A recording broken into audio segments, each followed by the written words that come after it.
Putting the wild in the wild card round. That's what we're going to do on today's edition of the Audible. Let's get to it. You got a team, here's a word to the wise. You want to dominate your league? Go to Footballguys. Football, I'm living in a fantasy. Football, got everybody mad at me. Football, cause every game I had to win. Football, I gotta be a champion. Football, I'm living in a fantasy. We've got games Saturday, Sunday, and Monday to go over here. Cecil, Lammey, Sigmund, Bloom on the Audible. L.A. Rams, Carolina Panthers. The Rams swoon. Let's start with the Rams, Bloom. The Rams kind of swoon here at the end of the regular season. It's postseason time. It's nut cutting time. Sorry, Joe. I imagine that the LA Rams will play a little bit different and a little bit more motivated this game than they have for, let's say, over the last month of the season where they've let some games get away. Yeah, this is the game. Let's get this one out of the way, right? This is the 10-point game as far as the spread, a road 10-point favorite in the playoffs. And it's because these teams did play before, not that long ago in the second half of the season, and Carolina won 31-28. But everything had to break right for Carolina in that game. Devontae Adams is back at a full practice. Again, you had in that game, Derek Brown forced 2 turnovers deep in Carolina territory, a sack fumble and a deflected ball, and you had a pick six, and you had only 1 punt in that game. So the Rams offense wasn't like, the Panthers defense was so stout. I mean, they were moving the ball. They just had those 3 turnovers. And also it is the outside corners. I mean, let's talk about J.C. Horn and Michael Jackson. Michael Jackson, the former Seahawk, had that pick six in that game, sticking to Puka Nacua on an out. So maybe Stafford will be a little more tentative. It's on his mind. They asked him, like, what needs to change? I just don't want to throw the ball to the other team. But with the tight ends, now Terrence Ferguson has a hamstring, didn't practice, or at least the beginning of the week. Tyler Higbee's back and looked good. And Colby Parkinson caught 2 touchdowns in week 18. So they have counter punches, and including that running game. And I mean, just everything has to be perfect for the Panthers to win this game. And we haven't seen a perfect game from Bryce Young since the win over the Rams. Okay, so what's the football 101 to go over when you're facing a superior opponent? Run the ball, keep Matthew Stafford cold on the sidelines. Yeah. The thing is, Carolina could actually do that regardless of what the wise guys say. Yeah, that was in the first game. Rico Dowdle and Chuba Hubbard was going into the bye. It looked like they were going to be a dynamic duo. And Chuba Hubbard scored on a 3rd and 8 capitulation screen pass, a dump-off screen pass, another play that went the Panthers' way, another play that the Rams, Chris Shula, hot head coaching candidate right now, they're going to look at those plays. But, yeah, I think you're going to try to grind out ball control, 10, 12, 14 play drives. They have to end in touchdowns. So that's where Bryce Young comes in. And again, they had 2 long touchdowns on 4th and short. And I love that Dave Canales is willing to call those plays. But and Jalen Coker's a man beater. And of course, Tedro McMillan can do his thing. But again, you need perfection. And again, in Dave Canales and Bryce Young's first playoff game, because the other thing, Cease, is we get to the playoffs and the intensity turns up. But often not on Wild Card Weekend. Wild Card Weekend is often the preview, and this game is kind of a preview. But this is going to be, when we move past this game, a really intense Wild Card Weekend that is very consequential. Usually it's setting up the divisional weekend is the weekend when we start to really see the Super Bowl bracket come into focus. But this year, Cease, a lot of the teams playing on Wild Card Weekend are legitimate Super Bowl contenders. Panthers aren't one of them. Yeah, Panthers aren't one of them. So Rams go ahead and take care of business. Now on the playoff preview shows, Bloom, I believe you and I make predictions. Yes, if that's what we've always done. I think we're both taking the Rams. Yeah. Really, the only question is, because it is 2026. Is like, did the Panthers score enough in garbage time for it to be a backdoor cover on the 10-point spread? Probably, wouldn't you guess? Yeah, I mean, but the point being that that's the kind of game we're expecting. Mm-hmm. That's the game we're expecting, and kind of getting it out of the way because the matchup is Saturday night. Green Bay Packers, Chicago Bears. And let's talk about the Green Bay side first. Certainly a lot on the line. These two teams are Super Bowl contenders, and they know each other well, Bloom. They got to beat up on each other. Starting with the Green Bay Packers side, what are you expecting? This game, actually, in my eyes, isn't necessarily as close of a matchup as a split during the regular season. English, I speak it. This is a game where Jordan Love's going to be back. Josh Jacobs just had a week off. Christian Watson, Jaden Reed. These guys are going to be nice and rested for this game. And I just see this as a game where Chicago and the secondary limitations they have in the first game that they won in Green Bay, Christian Watson had 2 touchdowns, 4 for 89 and 2 touchdowns. And I think this is an offense that has adjusted now to losing Tucker Kraft, and Jordan Love throwing downfield is underrated. And this is a team also that has a lot of experience in the playoffs. Maybe not a lot of happy experiences, but that matters. Know this, they lost in Chicago in week 16. Chicago had to have an onside kick recovery for that to even happen. But before that, Green Bay had gotten inside the Chicago 10 3 times and scored 6 points. So without that, there's not the onside kick doesn't even matter. So I don't know if these teams are level, and I think it's going to come down to more of the unknown here, which is Ben Johnson. What did you learn when you were with the Lions under Dan Campbell? One successful postseason where they should have beaten the 49ers and gone to the Super Bowl, but caved in the second half. And then a very unsuccessful postseason last season. And what did Ben Johnson learn? How does Caleb Williams do under the light? How does the Soldier Field crowd respond to having a home playoff game? Right. Wild craziness, crazy times in Chicago. And a lot of the times in the postseason, doesn't mean Chicago will do this, but you just have to steal a John Fox term, get the skins on the wall. John Fox or Buffalo Bill, either way. But like skins on the wall. And Chicago doesn't have that. So sometimes when you get there in football and life, when you reach that opportunity, you don't know you're not supposed to be there yet, or you don't know that you're not supposed to be bad, or you don't know what it's like. So it can be overwhelming. Playoff football intensity is just different. But I'm going to be fascinated by Caleb Williams and his young team about how they respond. All the pressure's on them. They're the home team. Green Bay is going to come in with that great plan. I want to see if the stage is too big for Caleb or if he responds in kind. And can they do something in the first half? Because this is like the team that you're covering. Okay, you had these great frantic fourth quarter comebacks. You have Caleb Williams in the fourth quarter. Build the whole plane out of the black box. Just run the offense, and when they're behind, and Caleb Williams gets to play more out of structure. But we saw them have a lot of trouble moving the ball. And in this team's signature win, that's the other thing, Cecil. You look over the Bears' season. Like, is their signature win one they got on an onside kick? Is their signature win? Well, they ran the ball really well against Philadelphia, right? They haven't run the ball well against the Packers. That hasn't been something they've been able to lean on. You are going to get Rome Odunze back. You do have Luther Burden. If there is a way for the Bears to surprise us, it's that Luther Burden and Colston Loveland have really become fully integrated in the offense. But Loveland caught 10 passes in the loss to the Lions. That's another reason why I have the Bears go into week 18 knowing if they beat a Lions team that was running out of gas at the finish line, they would be assured the number 2 seed, which could mean like hosting the NFC title game. And they couldn't beat the Lions, and they couldn't move the ball against the Lions offense, a defense that did not look that impressive down the stretch. So, Caleb Williams could surprise us, but usually when we see these quarterbacks in their first postseason appearance, I think Patrick Mahomes is the only one that's won a Super Bowl in his first postseason appearance when I was trying to see, has anybody done it?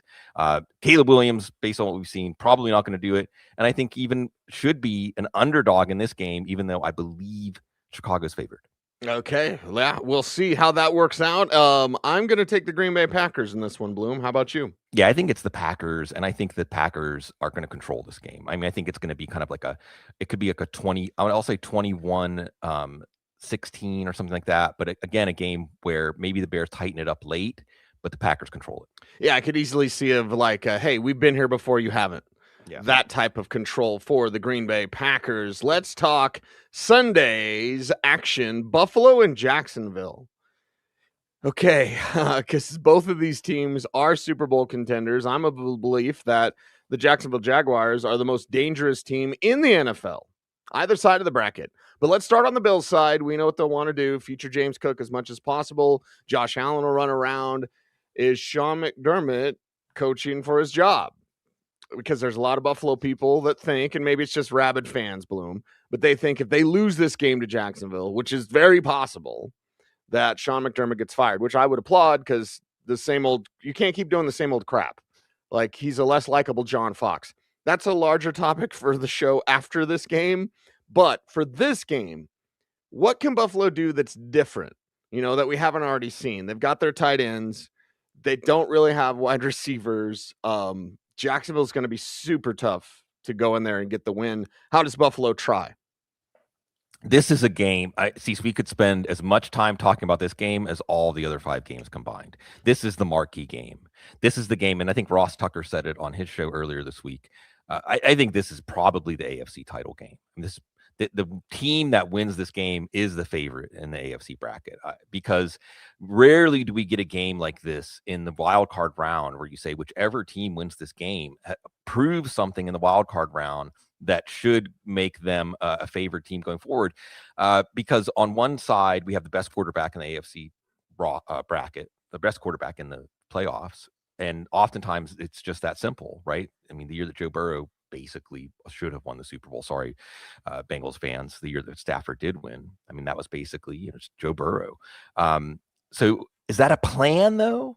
Is that a plan? Like, we have the best, like Josh Allen will pull a rabbit out of a hat. No, James Cook. What's different, Cecil, is this year James Cook has moved into the boardwalk Park Place level of running backs, not just in terms of productivity and fantasy value, but in terms of a game plan and in terms of teams now can go against the Bills and not say, well, if we can just contain Josh Allen, we bend but don't break, because James Cook has broken the back of defenses. But what otherwise do they have to deal with the defense for the Jags, which Anthony Campanile, who's you're not hearing him mentioned a lot as a head coach candidate, but I think he is in that conversation coming from the Packers.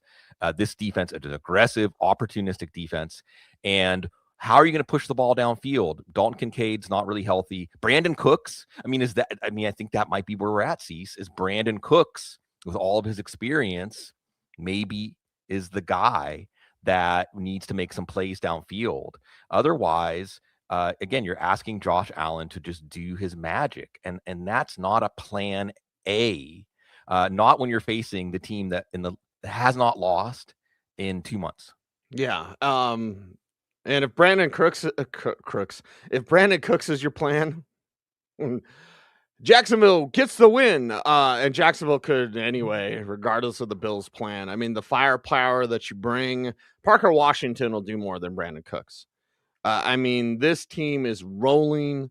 Looks like Basil Tutin's, ready to go, all that. I think the injury reports, it's Wednesday morning. We're doing this live show. So it's like Jacksonville can go all the way, man. And I'm not really sure unless Buffalo completely breaks them on the ground, but a slugfest, Jacksonville can win a slugfest. They can win a shootout. They can win in multiple ways. I'm not sure how Buffalo puts up a fight. Let's talk about Jacksonville, and then I'll pick the Jags. But still, let's get your opinion here on Jacksonville. I feel the same way, Cease. I think that watching the Jags, this is a team that can win with physicality. This is a team that can win with playmakers. This is a team that can win by out coaching you. This is a team that has confidence right now. They have an ethos. And Trevor Lawrence is playing, honestly, the best football of his career over the last month.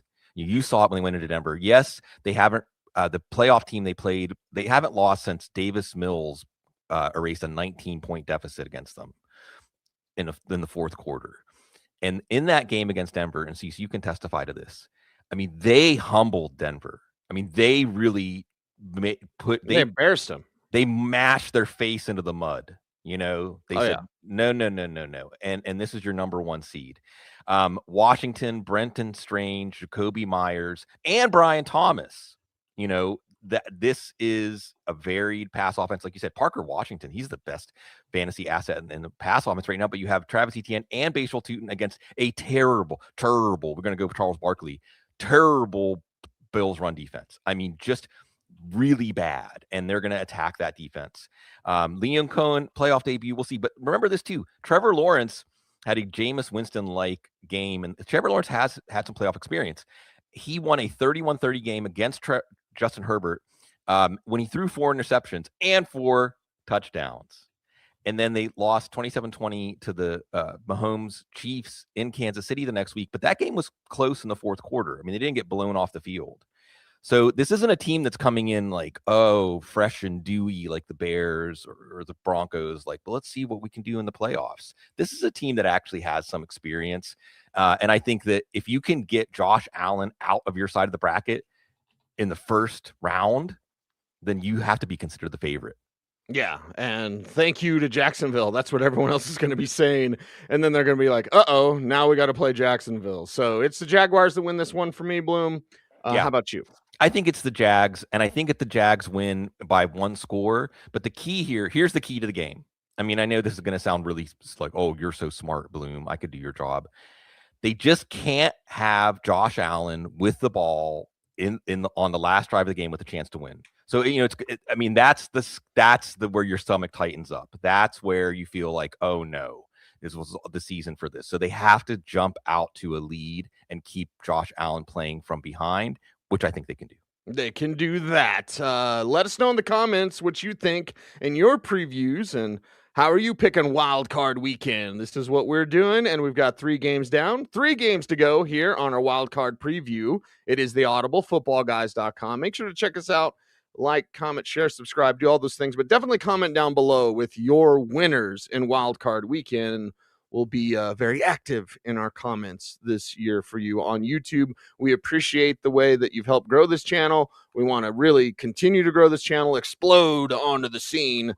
After 21 years, I imagine that we can do that. We can't do it without you, though. So thank you very much for checking out footballguys.com. All right, Bloom, 49ers and Eagles. Let's get to this one. Kyle Shanahan, don't choke.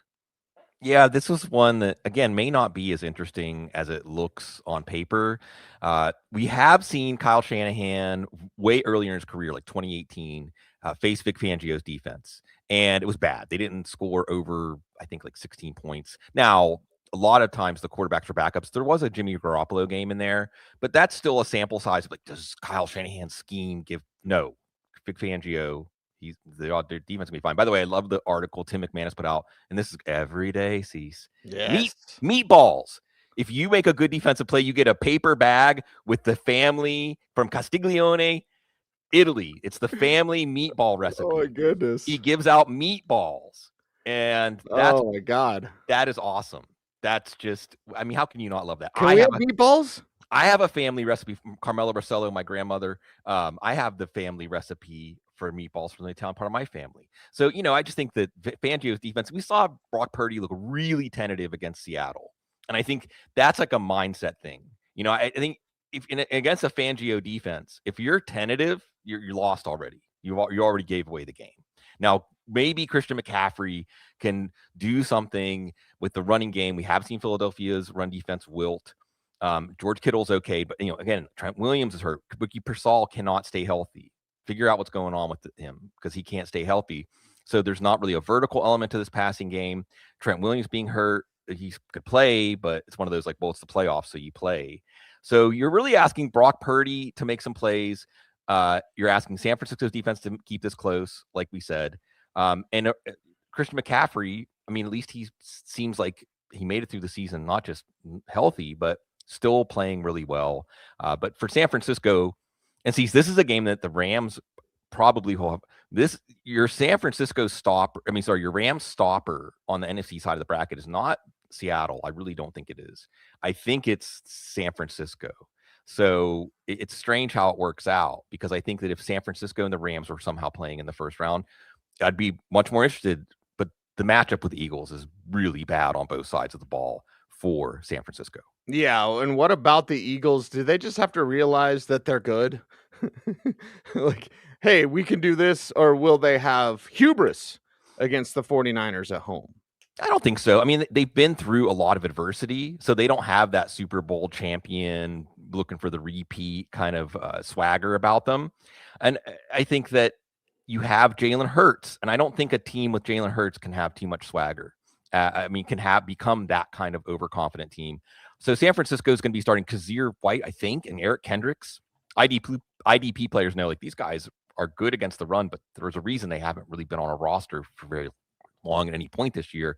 And you have a running game that can attack that part of the defense. And then, of course, you have A.J. Brown and Devontae Smith, Dallas Goedert, Saquon Barkley. I even Tank Bigsby, honestly, as a 1-2 punch. I mean, just keep running. I mean, this is one game where Kevin Patullo's unsophisticated ways as a play caller should be fine. This team should be comfortable in this game. And I'm picking the Eagles winning by a score of like 23-9. Okay, you've got the Eagles. I've got the 49ers in this one going on the road. Again, going to be a close one. Most all of these games are going to be close. That's the nature of the NFL. But give me Kyle Shanahan to be that Rams stopper. Let's go Chargers and New England Patriots up next. Now, the Chargers resting their starters, of course, or at least Justin Herbert in Week 18 against the Broncos. Now going on the road against New England. Look over New England's schedule. They played a lot of tough teams. So this one's going to be interesting on that side. But let's first talk about the Chargers. Marion Hampton, Justin Herbert, Keenan Allen making an old man run in the playoffs. And yes, these guys are Super Bowl contenders, as long as they don't choke, which they usually do. And if they are, it's not because of Justin Herbert, although Herbert can make some plays in the clutch. It's more because of the defense, and you want balance on offense, but I don't know if Marion Hampton's going to give them that. And the pass offense without Joe Alt hasn't been the same. So Justin Herbert, we come back to Justin Herbert in an almost Josh Allen way. Can you pull a rabbit out of the hat? But we saw Herbert throw 4 picks against the Texans. We saw Herbert again lose that 31-30 game, not be able to protect the lead against Trevor Lawrence and the Jags. And I just don't know if this is a game where you expect that he, with these surroundings, if the offensive line was better, maybe. I don't see this as a dangerous offense. It could come down to the defense. And I think, when we try to say, how is this game going to go? I don't think it's about Justin Herbert. I think it's about Drake May. Yeah, and I think it's about that young quarterback preventing himself from playing hero ball. He's a talented quarterback. He's a hell of a quarterback. But one of the biggest faults that he's had in his game, it's not his arm. He's got a great arm. It's not his athleticism. He can scoot. It's the fact that he thinks he can throw a touchdown every time he throws the ball. At times, when you're tested, you can fall back into bad habits. I think playing hero ball has been a bad habit for Drake May. Does it bite him in the ass on Sunday? And interesting, too, that Minter, the Chargers defensive coordinator, who could be the Ravens' next head coach, has, after the bye, shifted to more blitzing, more man coverage.